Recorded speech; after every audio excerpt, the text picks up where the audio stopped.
Ladies and gentlemen, boys and girls, welcome back to Misma Pasion, YouTube's premier channel about all things women's football. And rather than talking about the nice match that we had between Sweden and Australia, we have to have a conversation about Mason Greenwood today. And it's very unfortunate because I was hoping that throughout the lifetime of this entire channel, this was something I wouldn't have to touch on. But unfortunately, it's something that definitely needs to be discussed and would be rather irresponsible. Yes, I'm not a big channel or anything, but I think it would be irresponsible to not talk about this topic of contention and actually explore what the problem is with this kind of a situation. So, without further ado, let's get stuck into the issue with Mason Greenwood. So before we get to the crux of the situation here, let's just preface this with the story of Mason Greenwood and why he's such a very contentious figure at the moment here.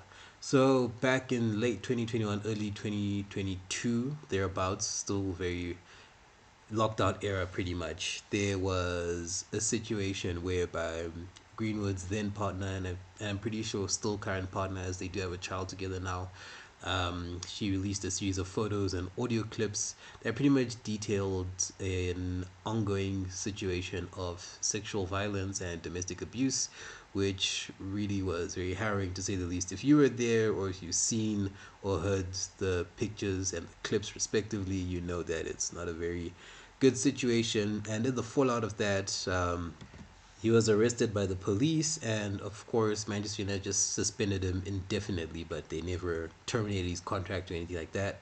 Obviously, he lost his endorsements with Nike, and he was subsequently removed from big games like your FIFA, your Pro Evolution Soccer, which is now eFootball, and Football Manager and the likes, etc., etc.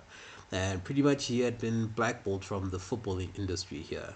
Now, in the ensuing time after that initial arrest and all of that, he was subsequently released. The case was dropped because the partner, she dropped the charges against him, and apparently there was insufficient evidence to prosecute him, and pretty much he was a free man, at least in the eyes of the law.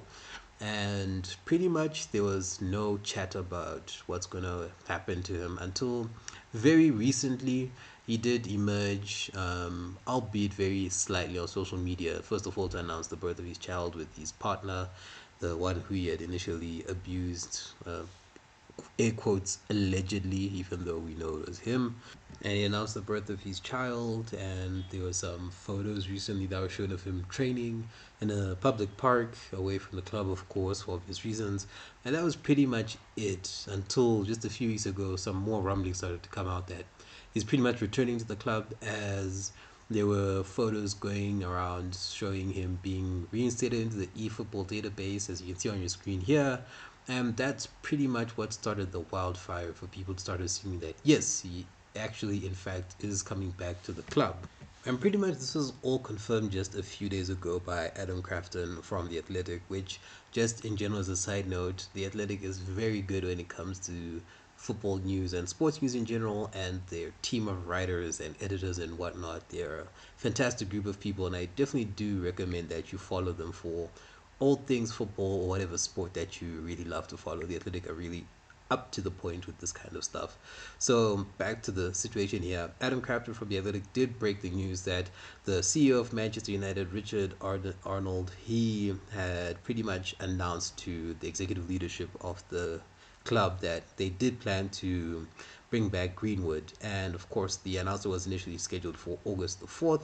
But then when the news became public knowledge, there was pretty much panic from the club here, as they pretty much also then released a statement to say, oh, we're still conducting our own internal investigation based on the things that we know that are in the public domain, and then things that are not in the public domain, which obviously has caused a lot of derision and negative outcry from the general public here, because pretty much Manu are doing their best to say we're going to delay this decision as much as possible because we believe that there's stuff that you guys don't necessarily know about the situation, hence why we haven't made a decision on this situation yet. Which is, yeah, I mean, I guess you're going to do what you need to do, but the common sentiment from neutral supporters, opposition supporters, and some Manchester United supporters is that they don't want him back at the club, which is very obvious for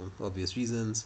And Yeah, that's pretty much the situation on hand. Well, a boiled down version of it. Obviously, if you want to get more details about this, I do advise following Adam Crafton on Twitter/X now, whatever, to really get the gist of the story, and also just going on to the Athletic or other news sites as well, reputable news sites. I must really add to that, so that you can really get the true understanding of the situation here.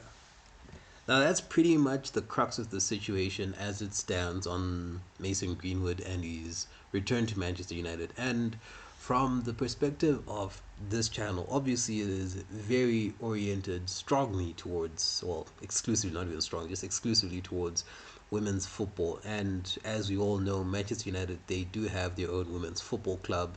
And of course, these women, they are definitely going to be impacted on the situation surrounding Mason Greenwood, because the clubs, they do share the same facilities and whatnot.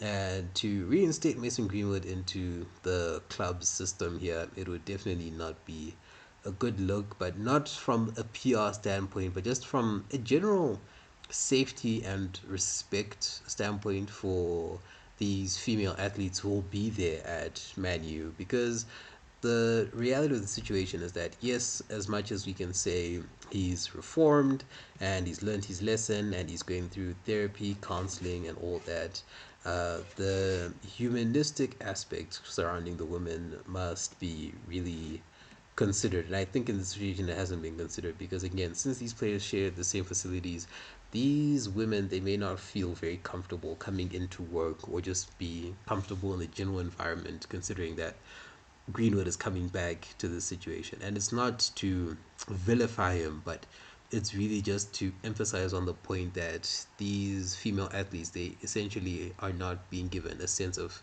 security and comfortability that allows them to get on with their lives and their jobs, because they are athletes and they do represent the club as well.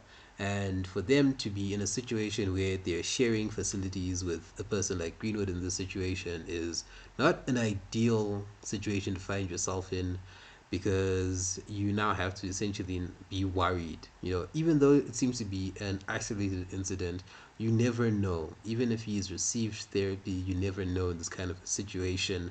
And it's really unfortunate for the women to be in that kind of an environment, because essentially not only is their safety and level of comfort being tested, if not to a certain extent being violated, but the message that the club is sending is essentially that we are looking and prioritizing the men first. And not to make it a whole gender debate and whatnot, but it's a situation whereby Greenwood is one of those players where Man U have clearly said to themselves, he is worth the PR nightmare, he's worth the backlash to keep in our club, because he can take us places because of his natural given talent and whatnot. And unfortunately, that's coming at the expense of the women's team here, because of sharing the facilities and just the club in general. Because not to just make it all about the women here, but just the general club, because when he comes back to the club, we need to also look at how the rest of the staff are going to feel, like the groundskeeping staff, the player staff, the office staff,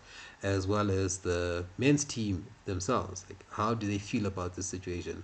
Are they happy? Are they comfortable to welcome him back in? Or do they feel that given the situation and what he did, it's just not going to be a good fit for him anymore? So this is a very wide reaching topic here, and it does affect a lot of people, and it does have a lot of stakeholders involved in the club itself, and obviously the wider ramifications of how different teams might approach the situation, and so on and so forth. But of course, again, this is just a general impact with the perspective of women's football, because like I've said, not only will the players be very uncomfortable, but it sets a very dangerous precedent, in my opinion, on the importance of women's football for these clubs, especially big clubs like Manchester United, because again, with the whole security issue and how pretty much it's, for me, in my own opinion, I'm happy to be wrong in this situation.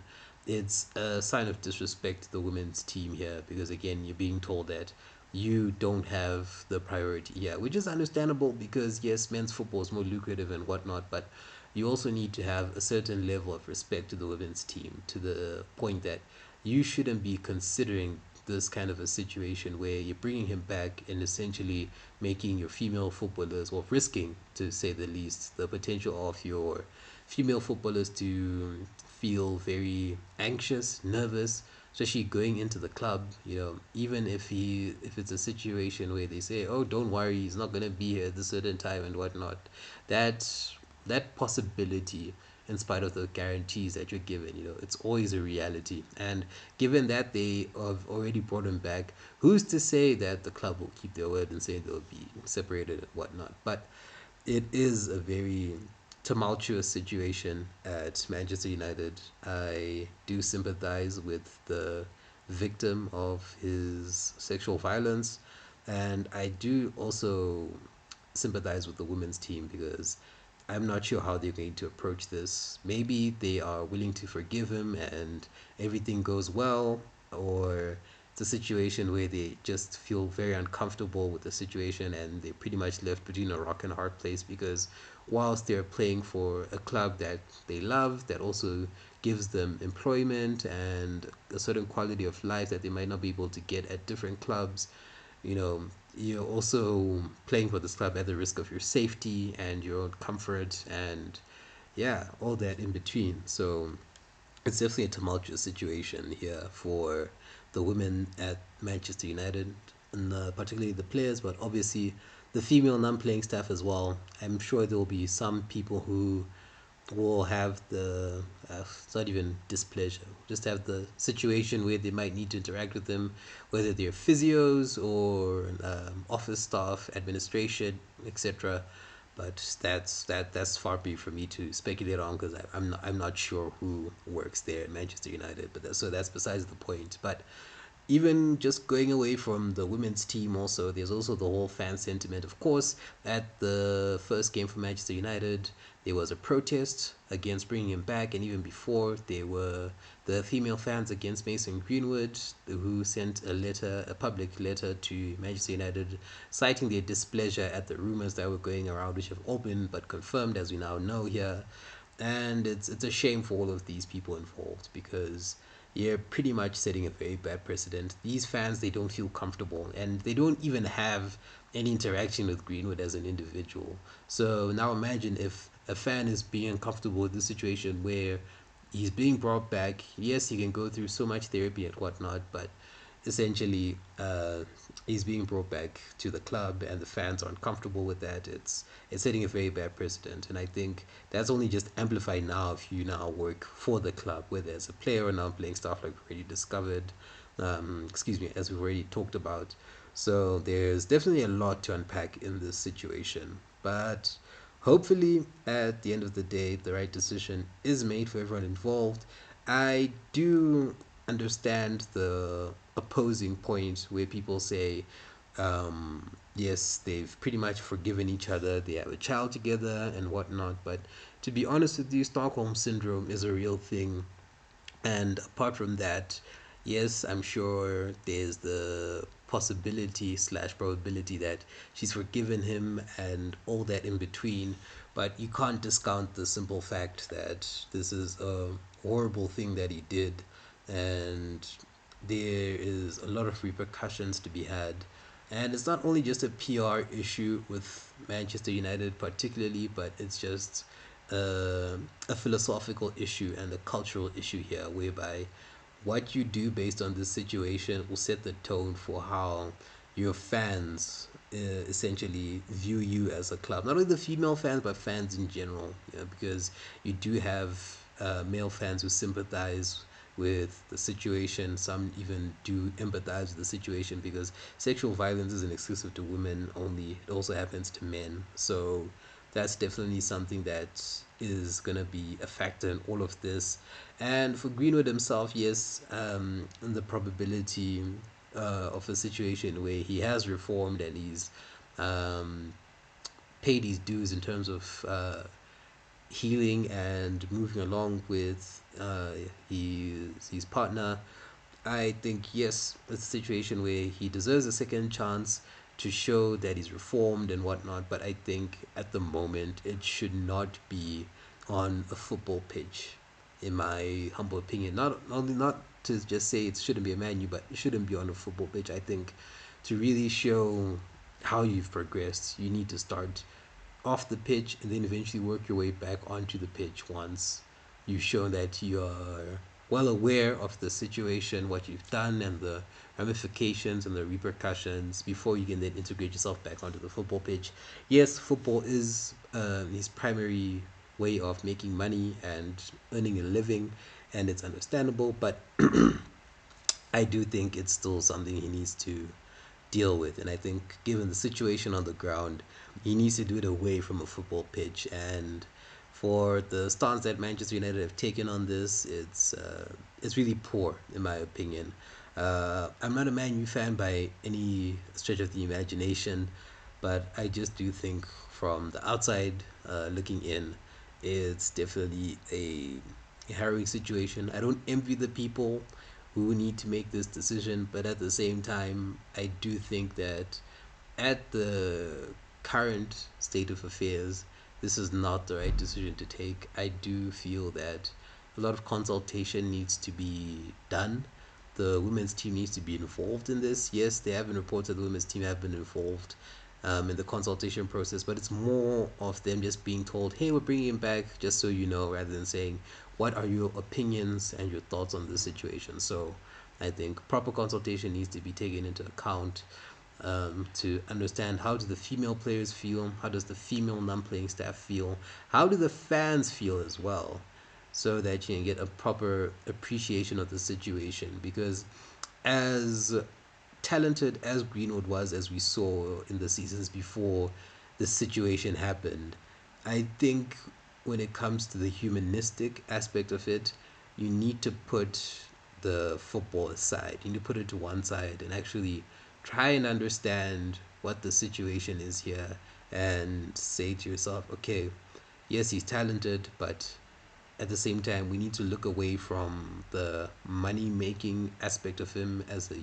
individual and look at the more humane side to see where can we help him to rehabilitate himself and make him a better person to society.